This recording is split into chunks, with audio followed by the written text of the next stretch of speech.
దేశ స్వాతంత్ర్యం కోసమే కాంగ్రెస్ పార్టీ ఆవిర్భవించింది.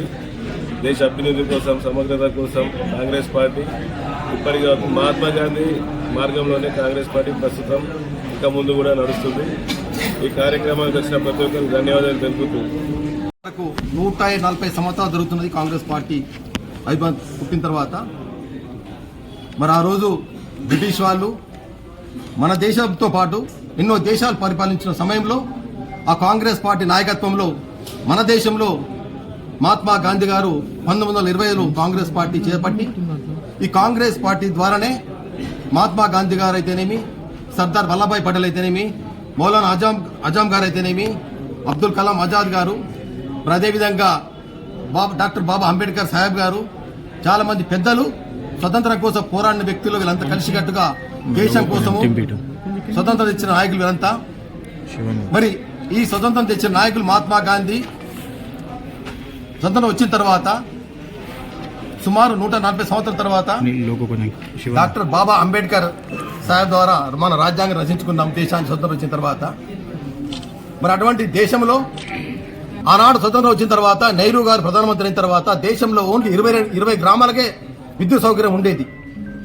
మరి ఆనాడు గ్రామీణ ప్రాంతంలో రోడ్లు లేవు, తినడానికి తిండి లేదు, కట్టుకోవడానికి బట్టలు లేవు, మరి రవాణా సౌకర్యం లేదు, పేదలకు మందులు వాడడానికి ఔషధ పదార్థాలు లేవు.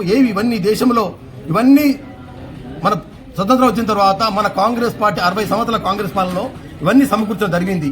ఈనాడు రోడ్లు అయితేనేమి, గ్రామ స్థాయిలో గ్రామంలో ఉన్న నివసించే పేదలకు ఇండ్లు అయితేనేంది, వాటర్ ట్యాంకులు అయితేనేంది, ఈనాడు బస్ సౌకర్యం అయితేంది, రైల్వే సౌకర్యం అయితేనేంది, ఈనాడు స్కూళ్ళు అయితేనేంది, ఈనాడు వ్యవసాయానికి మందుల ఫ్యాక్టరీలు అయితేనేంది, ఈనాడు హెలికాప్టర్లు అయితేనేంది, అన్ని కూడా దేశ భద్రత కోసం ఉన్న మిలిటరీ కూడా ఏర్పడడం జరిగింది.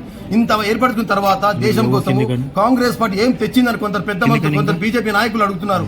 మరి మేము స్వతంత్రం రాకముందు ఇన్ని ఏర్పరచుకున్నామే, మరి నువ్వు మా పాలనలో 60 సంవత్సరాల పరిపాలన చేసినాం. మేము ఈ యొక్క దేశ స్వతంత్రం వచ్చిన తర్వాత 17 సార్లు పార్లమెంట్ ఎన్నికలు జరిగితే 10 సార్లు కాంగ్రెస్ పార్టీ గెలిచింది. మరి 7 సార్లు మిత్రపక్షాలు గెలిచినాయి కానీ వేరే ప్రతిపక్షాలు గెలిచింది. ఆ రోజు దేశంలో పార్లమెంట్లో 2 సీట్లు ఉండే బీజేపీకి. అటల్ బిహారీ వాజ్పేయి, అద్వానీ గారు 2 ఉండే. ఆనాడు ఇందిరాగాంధీ గారు మన దేశం మొత్తం మీద అన్ని రాష్ట్రాల్లో కాంగ్రెస్ పార్టీ పాలన ఉంటుండే. మరి మన ప్రతిపక్షం ఉంటేనే మన తప్పులు మనకు ఏర్పడతాయన్న ఉద్దేశంతో ఆ రోజు కాంగ్రెస్ పార్టీ ఇందిరాగాంధీ గారు వారి మీద ఒక వీగైన క్యాండిడేట్లను పెట్టుకుని వారిని ప్రతిపక్షంగా ఉంచుకున్న పార్టీ మన కాంగ్రెస్ పార్టీ. ఎందుకంటే ప్రతిపక్షాన్ని గౌరవించిన కాంగ్రెస్ పార్టీ. ఈ రోజు అదే మోడీ గారు, అదే అద్వానీ గారు ఈరోజు ఏం చేస్తున్నారు? ప్రతిపక్షం అనగదొక్కడానికే ఈనాడు మన రాహుల్ గాంధీ గారు పార్లమెంట్లో మాట్లాడుతుంటే మాట్లాడొద్దు, మాకు ప్రతిపక్షం ఉండొద్దు అన్న ఉద్దేశంతో మా తప్పులు ఎత్తగా చూపిస్తున్నారు. కాబట్టి దాన్ని ఉండొద్దన్న ఉద్దేశంతో అనగదొక్కే ప్రయత్నం చేస్తున్నారు.